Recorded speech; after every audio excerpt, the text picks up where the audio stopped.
Greetings, friends. This second part will be a very beautiful video where we will talk about a very beautiful and incredible type of material. The purest form of matter existing in this world. The crystalline state, besides being the purest, is the most resistant in terms of hardness. Since in it, the molecules remain immobile, forming structures in space with the same geometry as these, regardless of the dimension of the crystal. This is possible due to the extreme pressures and radioactive energies occurring inside the world. We were already talking about this in the previous video, about geo-alchemy and the powerful and impressive processes that are unleashed when combining all these chemical reactives.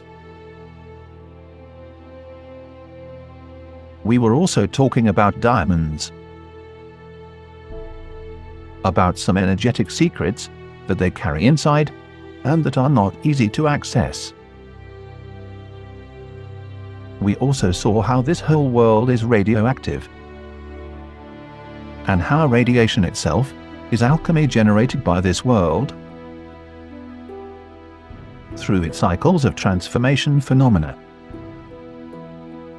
Radioactive cycles of charge and discharge. All gems hold incredible secrets, as they are very pure and very rare elemental compounds. Very expensive.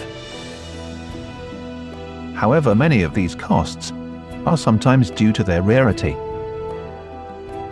other times simply for its beauty. But many others are expensive due to the alchemical components that they contain, their reactive stored energy, the uses we give to this so-called technology. In this second part of the video, I will talk to you about radiation and gems, the gemstones, and what they really are.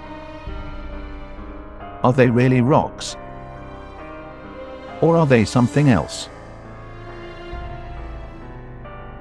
In this video we will talk about all this, as well as the magic that exists in all of them. Magic that is so real and so wonderful that is capable of heal or destroy, to become immortal, or to transform matter into other materials, even gold. Let's start. After watching our previous videos, you can easily realize an amazing truth. Gemstones are not stones. As we already saw in another video,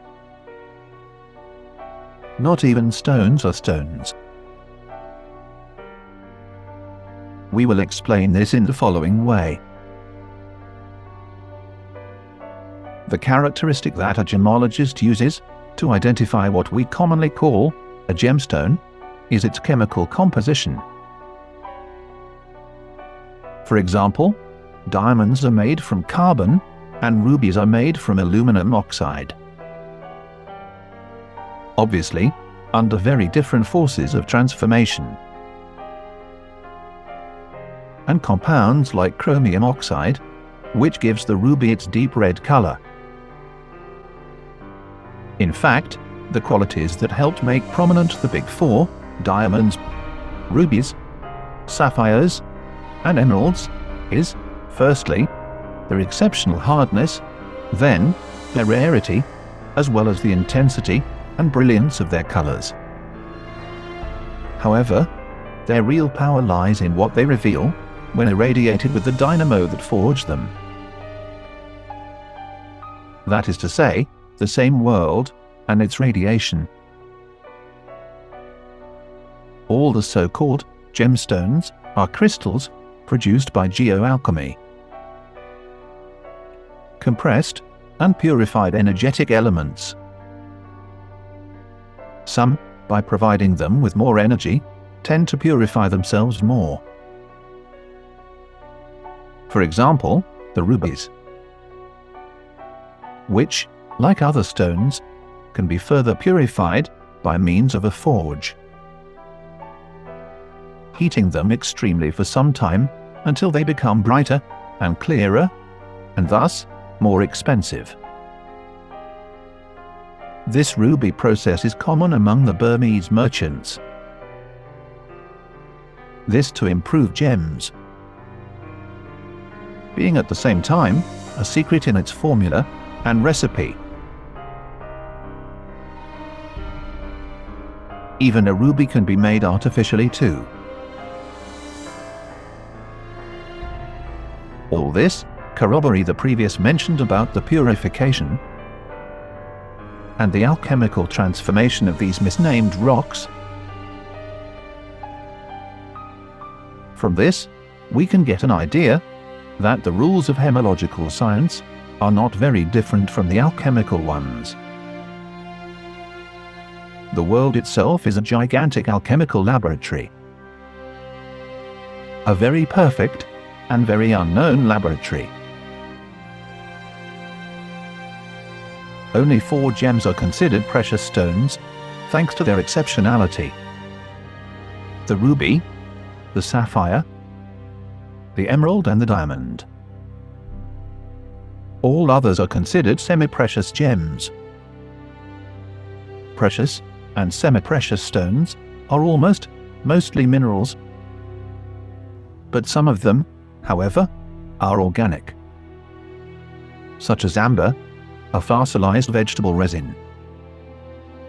The word gem is older and comes from the word gemation, which is the process that a bud goes through to become a flower. Gametry is another word with the same root. The cycle of life and its purification. The purification of every energetic structure that makes up nature. Just as flowers, which are the purest and rarest part of nature, gems are equally the purest and rarest part of the minerals, which are joined composed elements. Do you see it? How everything is part of that same alchemical purification. The flowers themselves. We all agree that flowers capture radiant energy. Like gems, when being irradiated with beta energy, as we saw earlier. Some gems are even toxic, like chalcanthite, known to ancient alchemists under the name of cuprous vitriol, which can kill if dissolved in water and ingested. In another future video I will tell you what toxicity really is. Many alchemical secrets hidden and waiting to be deciphered. But let's continue. There are some very rare and even dangerous gemstones. The torbanite, for example, which is radioactive. And by heating it, it generates radioactive gases, further increasing its radiation. Uraninite is another radioactive mineral that is not very pure, since it has lead and thorium. There are also other radioactive rocks, commonly called rare earths, such as monazite, which is radioactive. Gemstones could then be considered as radiant batteries, being all radioactive in their respective presentations and in very low amounts. Batteries that rely on electrical currents induced by some kind of radiation are not a new idea. In the 60s, the first beta-voltaic batteries appeared. Which are those that use the beta radiation produced by some radioactive element to generate electricity. Just like the diamonds we were talking about in this other video. Uranium, for example. We already saw what really is a rock. But what would you say if I told you that uranium is actually a gem? And that metals are not what they tell us they are. There is an element about 1,000,000 times more radioactive than uranium. Do you remember how plutonium is purified from uranium into neptunium? Well, by transmuting uranium, not only neptunium is obtained, but also another element, 1,000,000 times more radioactive. A whitish metal called radium, whose symbol is Ra, like the ancient Egyptian god. Besides, it is no coincidence that there is radium in our bones. The radium, like the rocks, is constantly disintegrating, giving rise to radon, taking around 1,600 years to exhaust its original energy.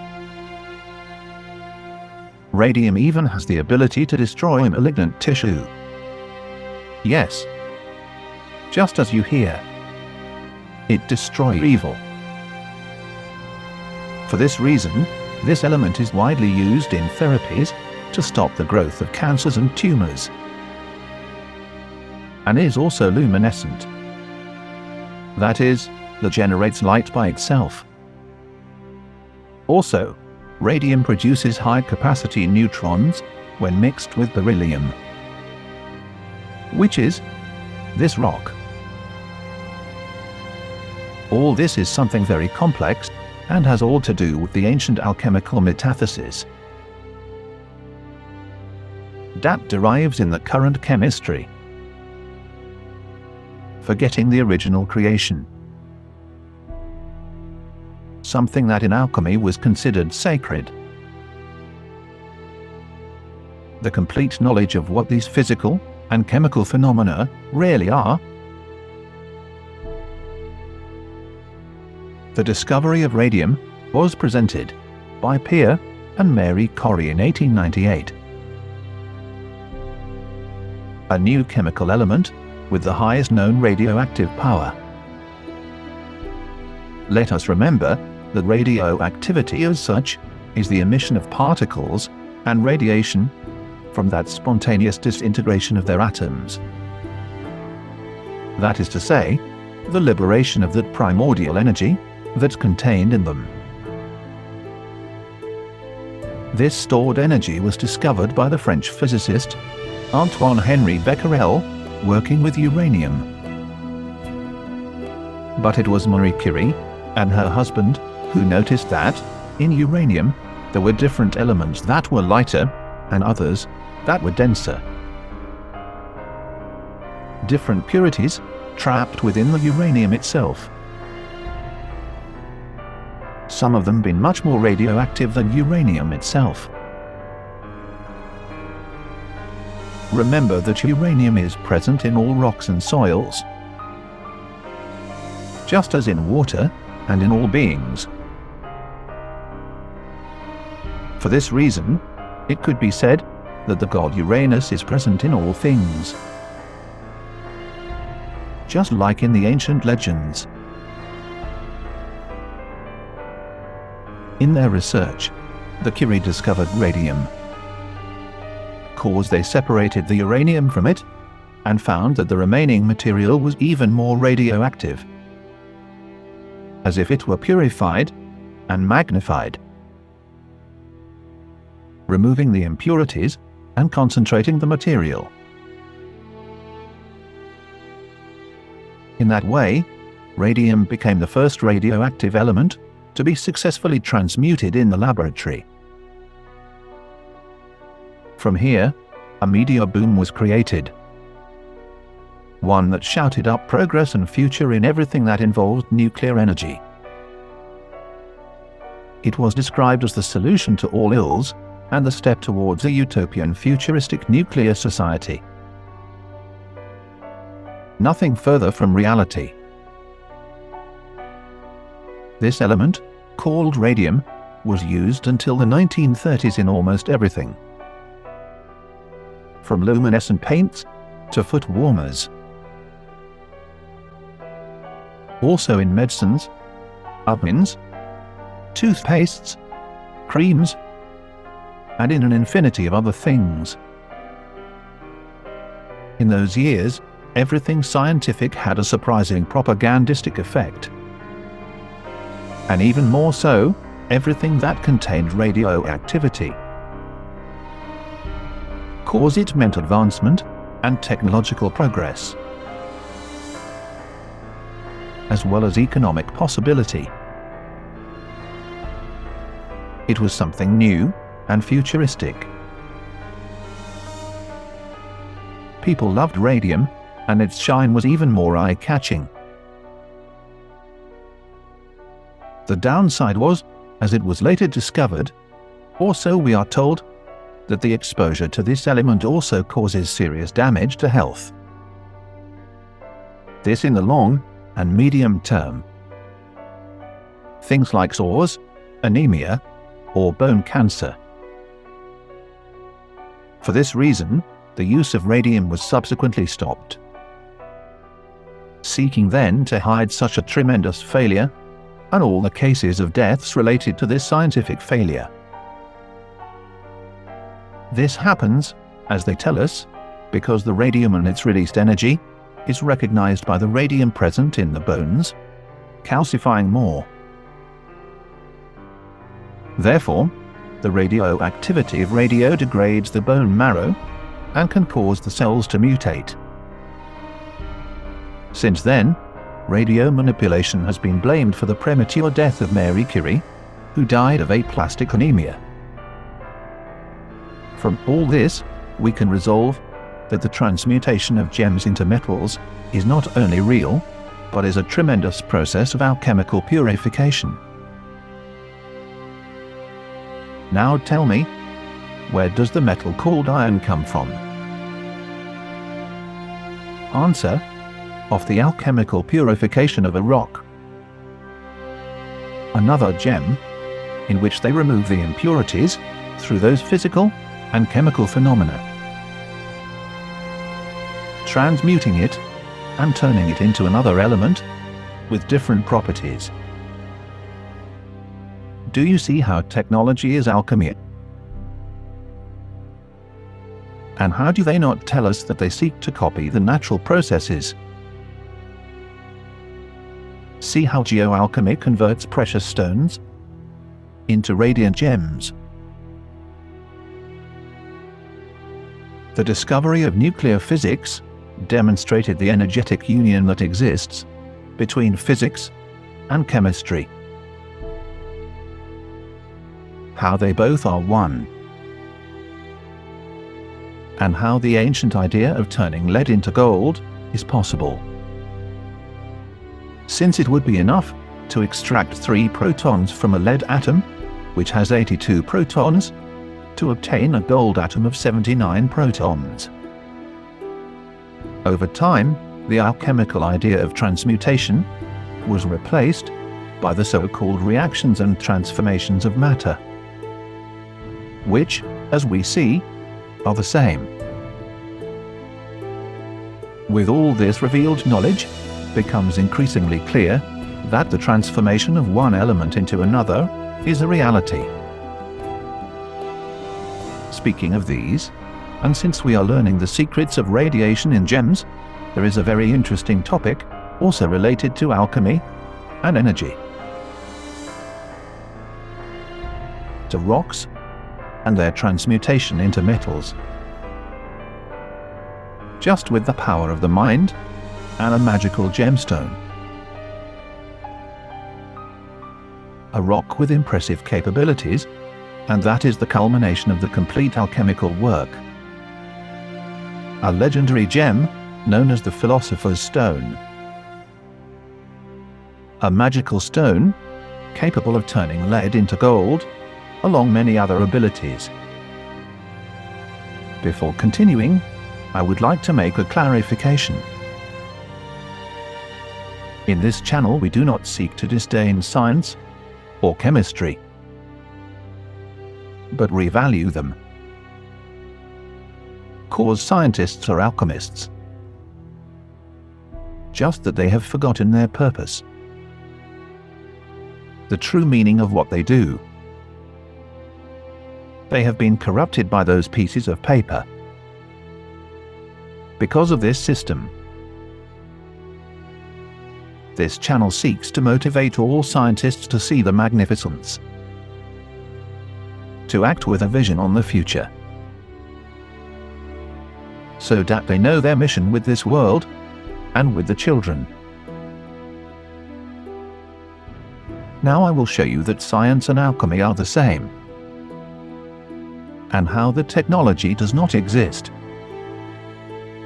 In 1980, American physicist and Nobel Prize Glenn Theodore Seaborg was the first man to use nuclear methods to transmute several thousand lead atoms into gold. Yes, turning lead into gold has already been done, which confirms many of the Egyptian, Phrygian, and Taoist legends. However, the secret philosopher's stone could not only turn lead into gold, but also heal and even rejuvenate. The also called Magnus Opus, or the Great Work, was, according to ancient beliefs of magicians and alchemists, a stone with extraordinary properties, capable of transmuting any rock into metal, that is, purifying and separating it. It could cure any disease only with external contact. When put in water for a while, this water acquired the power to prolong life by drinking it, and even drain life from another being, granting a partial rejuvenation depending on the amount of life drained. It was said that, when ingested, the correct proportion could result in immortality.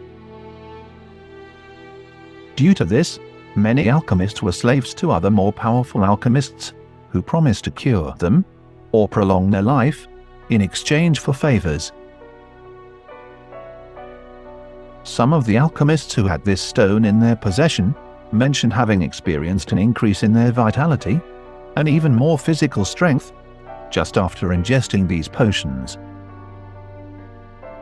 Others wanted to abuse of their powers and experiment with it, which often led to death or blindness, even to madness, or to rejuvenate too much. This powerful gem was thought to have its own life force. It was said that it could purify and clarify other lesser gems, and even join them. Also speed up the chemical reactions in potions, as if it were a catalyst. It was also said that its owner could not carry it with him always, since the gem hurt him when holding it for a long period of time, as if it burned or consumed its bearer. Due to these marvelous virtues, it was formerly a coveted and eagerly sought-after object, described in many alchemical treatises and codices. All agree that its origin is undoubtedly petrious and crystalline. For example, the alchemist Basilio Valentine carried out several studies on metallurgy, and in his research on the Philosopher's Stone, he described it as a mineral material which, subjected to transmutation, is transformed into a liquid, crystallizing rapidly as it stabilized, reaching a solid state in a highly sudden manner. In the 13th century, the theologian Raimundo Lulio said that the purest stone was the ruby red. For his part, the French alchemist Claude Guillaumet Bayrigot de Pisa said that the Philosopher's Stone was the color of wild poppy. but it smelled like charred sea salt. However, the vast majority of alchemical texts said that the Philosopher's Stone could be of 3 colors, depending on the stage of power in which the alchemist was. It was black when could only separate. I mean destroy. So it was an extremely dangerous gem. This stage was called the putrefaction stage. When the alchemist makes the proper transmutation and has the right spiritual level, the stone turned to white. This stone was known as distillation, since it could separate elements through purification and unite them afterwards, resulting in new compounds. In other words, it could already separate and unite. And finally, when the alchemist was already very wise, he could produce the red gem. This could only be done in the final stage of his life. It is said that it was red because of the blood of the sacrifice required to have it. A sacrifice that had to be from the blood of the alchemist himself. New, freshly drained blood. In this red form, the stone could already be used for all of the previous, to transmute and purify, to separate rocks and convert them in metals, purifying them without the need for the external energy and more quickly, as if the gem gave the power and time to complete the chemical reaction in just seconds. Also, this stone and its power acted on plants, making them grow, ripen, and give fruit in a few hours, as if said stone generated ozone or some radiant energy whose frequency stimulated plant growth. Something very similar to the power stones used by wizards, set into amulets and staffs. These magicians also had the ability to instantly improve the growth of plants. Even today, it has been shown that some radiations increase the growth of living beings. Taking all this into account, the idea of a radiant gem with these characteristics and powers is not so far-fetched. The same nuclear physics corroborates the powerful energy of these rocks, stored in stasis. So then, Philosopher's Stone was for a long time the goal of many great alchemists. Many of them died without even knowing it was real. The origin of the Philosopher's Stone came to alchemists as recipes given by antediluvian beings. Alchemy itself, as an activity, is uncertain. The first to fully encounter alchemy and the recipes of the Philosopher's Stone were the ancient Egyptians. They tell us, given directly from the voice of the gods. That's how the Egyptians accumulated so much gold and knowledge. Apparently, the pure gold used by the Egyptians, and which puzzled scientists for centuries, was the result more of sacred alchemical knowledge than mining.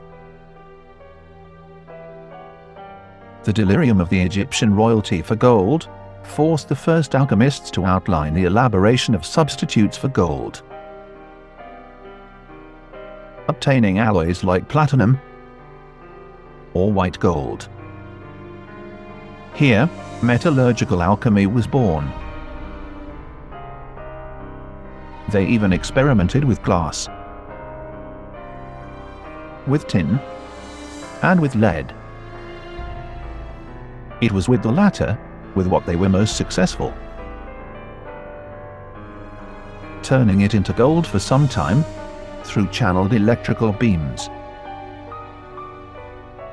All this is real and is detailed in many ancient manuscripts,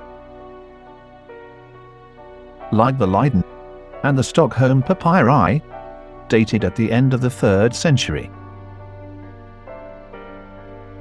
These constitute a fundamental finding for the study of the alchemical transmutation of metals. They also describe different techniques and formulas related to the creation of mirrors, using what we now call silver nitrate. Exact process on which mirrors are still made today. In this way, the ancient Egyptians were very good alchemists, heating gold objects to red hot, adding them sulfate of alum and salt. So the resulting sulfuric and hydrochloric acids dissolve the base metals on the gold surface, leaving a single layer of very pure and fine gold on the surface. Here was born what we now call gold bath. This was used by the Egyptians to cheat their tributaries by increasing the weight of the gold paid, lowering it through an amalgamation of other metals. All this alchemical knowledge was annoying for other cultures, such as the Greek. Those who, suspicious of all this knowledge, outlined the path to the looting and destruction of Egypt through the sabotage. In future videos we will be talking more about all this. About the Egyptian occultism related to alchemy. The first known philosopher's stone, as the legend said, was created by the Egyptian god Thoth, who is said to have sliced a giant rock using the stone, only with his will. There, on the smooth surface of the cut rock, he imprinted the 36 alchemical laws, with the intention of clarifying the most hidden mysteries of life and creation, to endow the human being with a purpose greater than himself.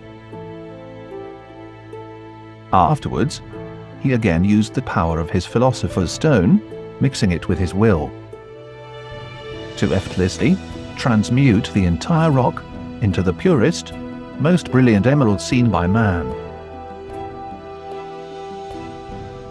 It was the main symbol of the spiritual terminology of alchemy, since it was thought that only those who managed to achieve that prodigious level of balance between wisdom and power could safely create and use said stone.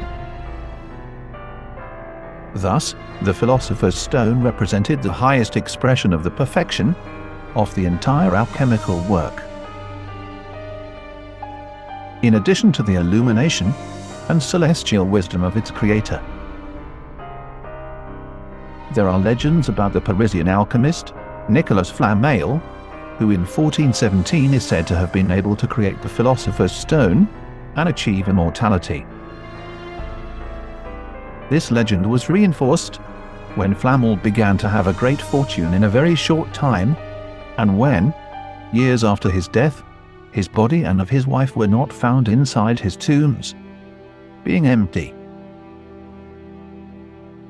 There is also a mystical text, published in the 17th century, the Mutus Liber. It is known among alchemists as an instruction manual in the form of a symbolic code. It is said that only those who are ready can understand it, and thus get an idea of how to transmute the stone. In it is found the squaring of the circle, an alchemical symbol that secretly represents creation itself through fundamental radioactive alchemical transmutation. Soon we will dedicate a full video to the ancient history of alchemy and how it was slowly superseded by the Jesuit science. It is a great topic. The reason for the current scientific thought and how it clearly defends the interests of the Illuminati black magicians. But we'll talk more about all of that later. Many ancient mysteries that we discuss soon. Beautiful secrets that could provide us wellness just by deciphering them. As if the world itself rewarded our discoveries with energy and self-knowledge. Let us realize that everything in this world promotes purification and discernment, which is nothing more than mental purification. Everything in the world serves to discover ourselves, to realize what we really need. We are reaching a dangerous time, in which there will be no time to return. Very few of us know about all these lies that have been imposed on us. If we do not give importance now to freeing young minds, this will become irreversible. Every day they enslave us a little more. It is time to educate for the future, for hope and wisdom. Share. We speak the truth, and we will be heard. You just have to wake up from the great deception. The system does not work. Time to get out. Reactive Factory Project.